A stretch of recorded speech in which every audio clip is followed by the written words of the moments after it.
How to prepare for your first adult swim lessons.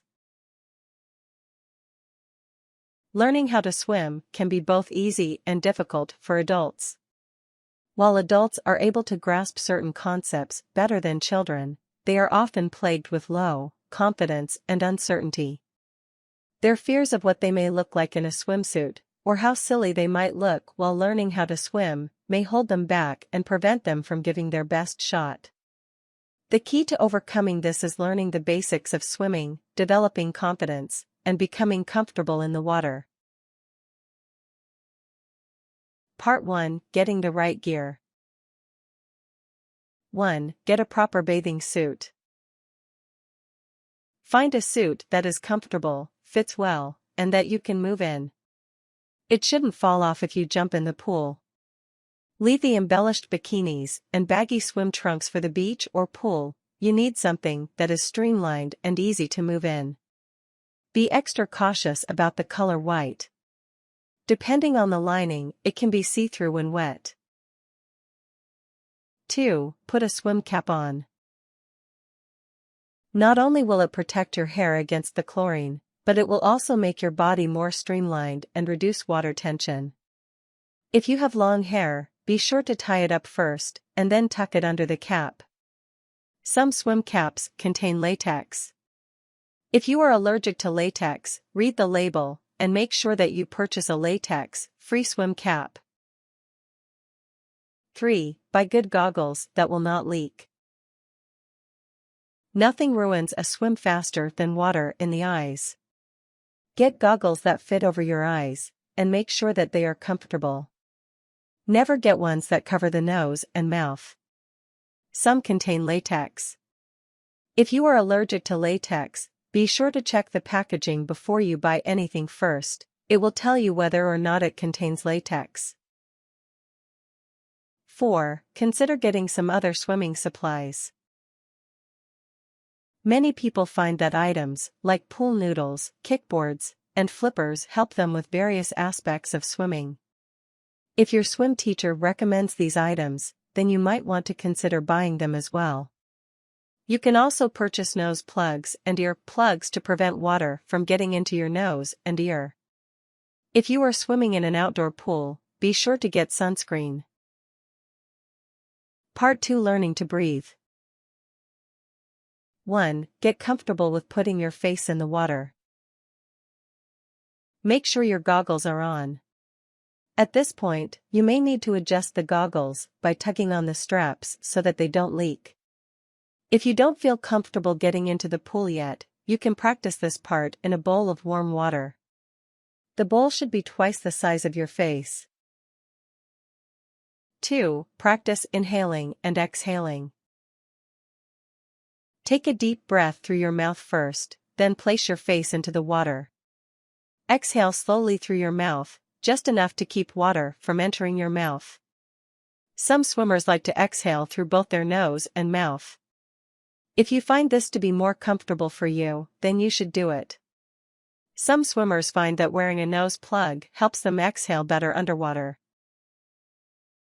3. Keep your exhaling slow. You should take twice as much time to exhale as to inhale. If you find this difficult to keep track of, try timing your exhalation to the count of 10. 4. Relax while lifting your mouth out of the water to breathe and having your face in the water. You will likely get water in your mouth at some point while you are underwater. While this may feel uncomfortable, it is not a near-death experience. It happens to a lot of people, especially when they are first learning how to swim. One way to reduce swallowing water is to position your tongue as though saying KEH. 5. Remember to keep your focus on the bottom of the pool. Even though you are not swimming yet, this is a good practice to get into. It will help keep your body straight and aligned. If you keep your head out of the water, your body will be tilted upwards and create more drag and resistance. It will make it harder to swim. If your pool has those black lanes, use those as a focal point. Part 3: Gaining confidence in the water. 1. Get in the water, and move your arms sideways and up, and down.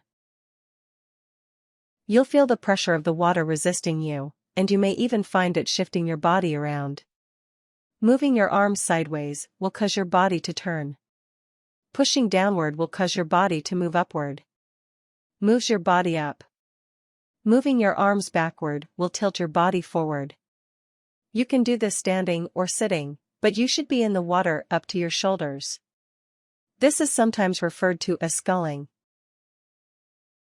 2. Move into slightly deeper water, where you can still stand. Make sure that your head is out of the water. 3. Hold on to the wall and start bobbing up and down. Use your feet to push off of the pool's floor, and remember to breathe out through your mouth. 4. When ready, bob and release your hands from the wall. Push off the bottom with your feet to come up and grab the wall. Scull and kick while coming up. 5. Keep doing this until you feel comfortable being in the water without holding on to the pool's edge. If you want, you can even step away further from the pool's edge. Remember to go no deeper than where you can still stand. This way, if your confidence fails, all you have to do is stand up. 6. Play in the water until you feel comfortable and relaxed. Become accustomed to having your face in the water and your body stretched out. Try to reduce your dependence on using a flotation device and being afraid of going underwater. You can even swim a little underwater before coming up.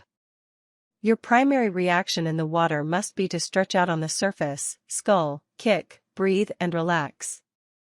Don't get discouraged if you accidentally swallow some water. It happens to everyone, even experienced swimmers. Part 4. Learning to float and move. 1. Get into the habit of keeping your body straight, like a needle on water.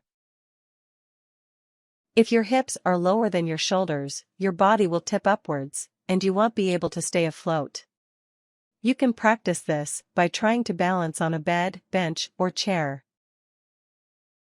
2. Try floating on your back first. Try to keep your body as straight as possible, with the back of your head between your shoulder blades. Move arms to your side and wave your hands, palms down, away from the hips. This will help you stay afloat and move around.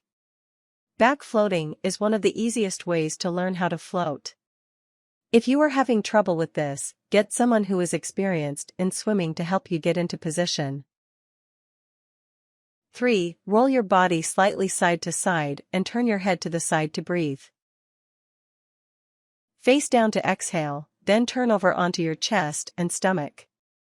This is the body position for most swimming styles, including freestyle and breaststroke. 4. Practice your arm strokes. You can do this in the water, or on a bench, chair. Move your arm behind your head, over your head, and out in front of you in a circular motion. 5. Practice your flutter kicks. Hold on to the side of the pool, a pool noodle, or a kickboard, and gently kick your legs in a soft, flutter-like motion. Try to keep your toes pointed, and your legs as straight as possible.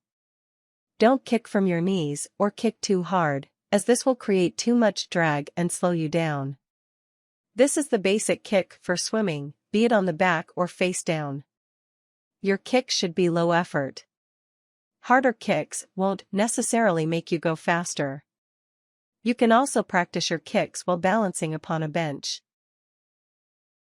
6. Hold a kickboard or noodle, stretch out with your chin in the water, and kick.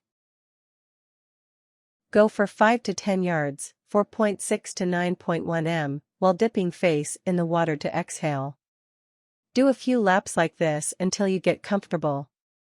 You can go the first length keeping your face out of the water, but try to work your way up to where you can swim with your face under the water.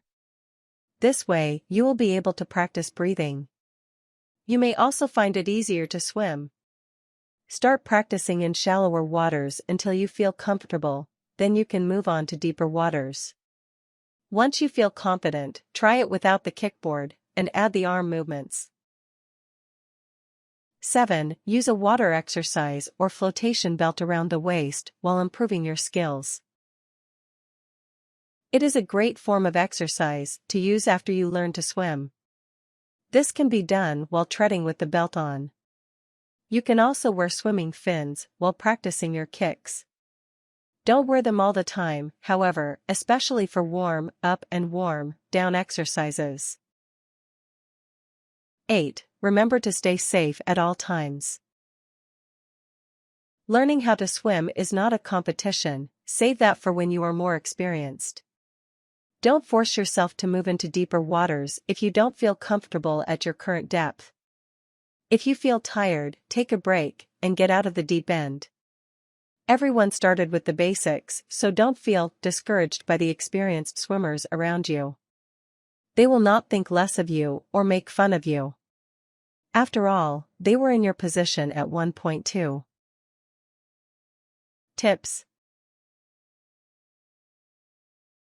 Remember to stay hydrated and to take breaks when you are tired.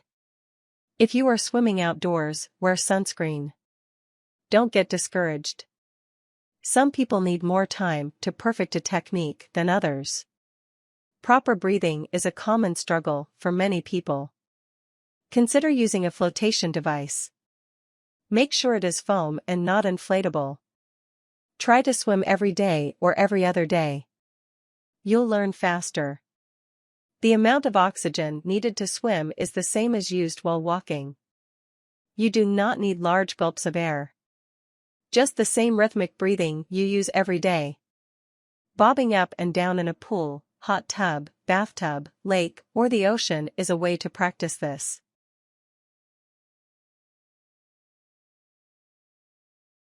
Warnings. Don't eat or drink just before going swimming. Don't swim when you are tired. If you don't have the strength, don't push yourself, get out of the water and take a break. Never swim when high or intoxicated. If you are not comfortable swimming, stay in the shallow end, and make sure that there is a lifeguard or an experienced swimmer nearby. Things.